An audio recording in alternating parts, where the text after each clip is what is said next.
नमस्कार दोस्तों, मैं हूं जितेंद्र दीक्षित। 5 राज्यों के विधानसभा चुनाव नतीजे आने के बाद से कांग्रेस बैकफुट पर नजर आ रही है, तो वहीं क्षेत्रीय दलों के तेवर गर्म नजर आ रहे हैं। तृणमूल कांग्रेस ने अपने मुखपत्र में लिखा कि कांग्रेस की इन राज्यों में हार से, जिस तरह से 3 राज्यों में कांग्रेस की हार हुई, उससे पूरे देश पर असर पड़ेगा, इंडिया गठबंधन पर उसका असर पड़ेगा।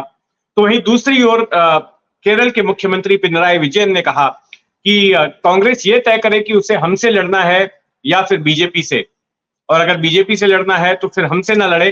जिस तरह से वायनाड में राहुल गांधी को पिछली बार उम्मीदवार बनाया गया था कांग्रेस की ओर से, फिर वो उसको नहीं करना चाहिए। तो जब से नतीजे आए हैं, कांग्रेस की हालत जो है वो पतली हो गई है, और क्षेत्रीय दल जिस तरह के बयान दे रहे हैं उससे यही पता चलता है कि अब वे हावी होने की कोशिश कर रहे हैं इंडिया गठबंधन पर।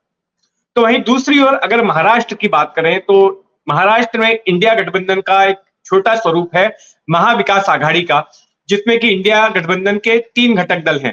कांग्रेस है, उद्धव ठाकरे वाली शिवसेना है, और शरद पवार वाली एनसीपी है।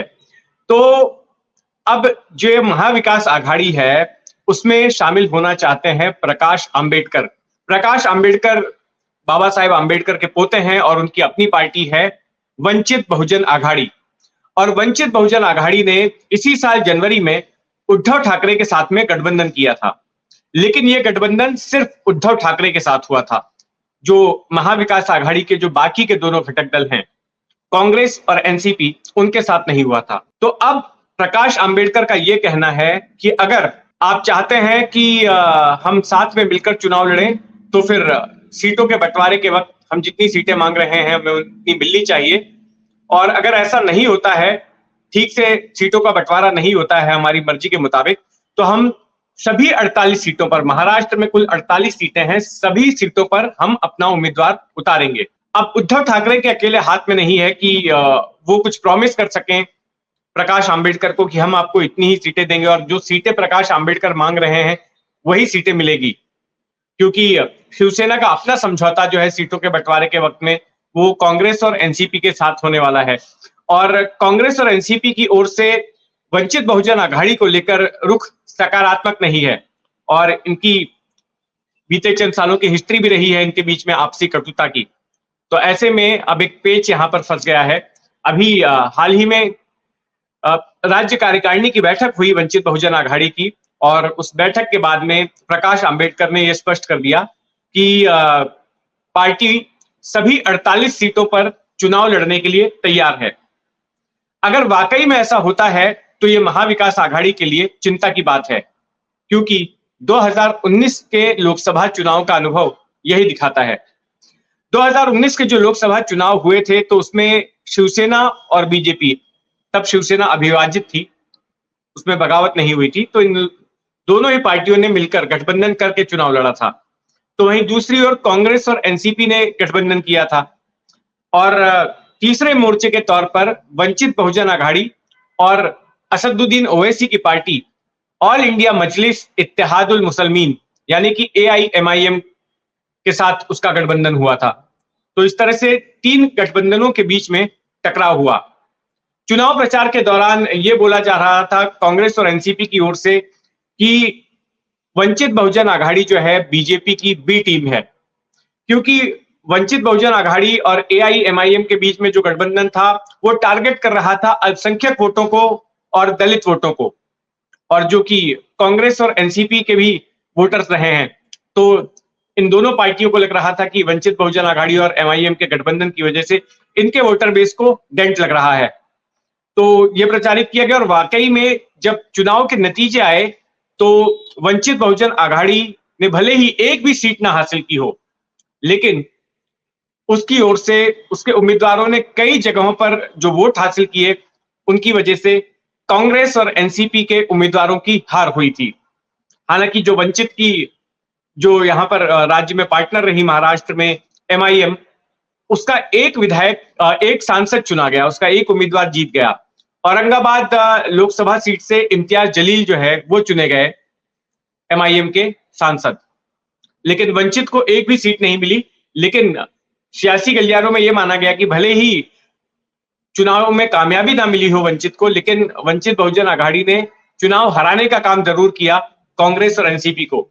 जो चुनाव नतीजे आए उसके मुताबिक 48 सीटों में से 41 सीटें शिवसेना बीजेपी गठबंधन ने जीती।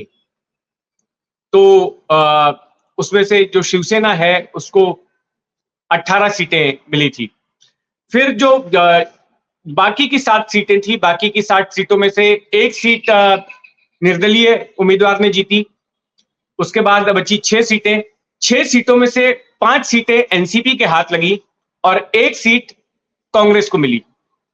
तो कांग्रेस की हालत सिर्फ 1 सीट की रह गई महाराष्ट्र में और एनसीपी भी महज 5 सीटें ही जीत पाई। और इन दोनों पार्टियों का यह अनुमान था कि अगर वंचित बहुजन आघाड़ी ने वोट ना काटे होते तो इनकी संख्या और भी ज्यादा हो सकती थी। तो फिर से एक बार वंचित बहुजन आघाड़ी का खतरा महाविकास आघाड़ी पर मंडरा रहा है।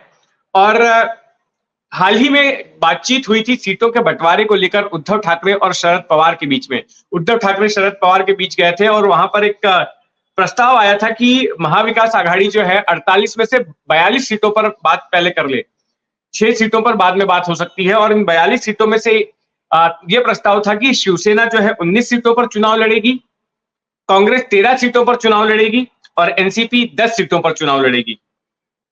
और बाकी की जो 6 सीटें हैं उन पर बात की जा सकती है। बाकी की 6 सीटें जो है इन तीनों ही पार्टियों के जो समर्थक दल हैं, छोटे दल हैं, उनको दिया जा सकता है और उसमें वंचित के लिए भी जगह छोड़ी गई है। लेकिन अब तक आधिकारिक तौर पर जो है कोई चर्चा शुरू नहीं हुई। जब इस प्रस्ताव के बारे में कांग्रेस से पूछा गया तो कांग्रेस ने तब ये कहा था कि नहीं, हम ये अभी नहीं मानते हैं। जब एक बार 5 राज्यों के विधानसभा चुनाव के नतीजे आ जाएंगे उसके बाद हम बात करेंगे। कांग्रेस को ऐसी उम्मीद थी कि जो चुनाव नतीजे आएंगे तो वो काफी फेवरेबल होंगे, ज्यादातर राज्यों में कांग्रेस की जीत होगी और ऐसे में कांग्रेस का बार्गेनिंग पावर बढ़ जाएगा और वो ज्यादा सीटों की मांग करेगी। लेकिन वैसा हुआ नहीं। तो अब उम्मीद की जा रही है कि जल्द ही ये बैठेंगे। ये बैठक होने वाली थी अभी जो इंडिया गठबंधन की बैठक होने वाली थी उस बैठक के बाद में, लेकिन इंडिया गठबंधन की बैठक जो है वो टल गई है। अब दिसंबर के तीसरे हफ्ते में वो बैठक होने वाली है और जब वो बैठक हो जाएगी उसके बाद में महाराष्ट्र की ये तीनों पार्टियां बैठेंगी, शिवसेना उद्धव ठाकरे, एनसीपी शरद पवार और कांग्रेस, और फिर सीटों के बंटवारे को लेकर बात होगी। और उस दौरान हो सकता है कि वंचित को भी कंसीडर किया जाए, वंचित बहुजन आघाड़ी को भी साथ लेकर जो है उनको भी कुछ सीटें दी जाए। और अगर वंचित बहुजन आघाड़ी को साथ लिया जाता है तो फिर ये माना जा सकता है कि जिस तरह का नुकसान हुआ था 2019 में कांग्रेस और एनसीपी को, वैसा नुकसान शायद नहीं होगा। क्योंकि जैसा कि मैंने बताया कि वंचित की ओर से काफी धुआंधार प्रचार किया गया था और दलित और मुस्लिम वोटों को टारगेट किया गया था वंचित बहुजन आघाड़ी और एमआईएम की तरफ से। तो जिस तरह की भी हलचल होगी, जो भी इनके बीच में सीट शेयरिंग को लेकर जो भी गणित लगेगा उस पर हमारी नजर बनी रहेगी। आप भी अपनी नजर बनाए रखें 4 PM महाराष्ट्र पर। और अगर आपने अब तक इस चैनल को सब्सक्राइब नहीं किया है तो सब्सक्राइब कर लें। जय हिंद।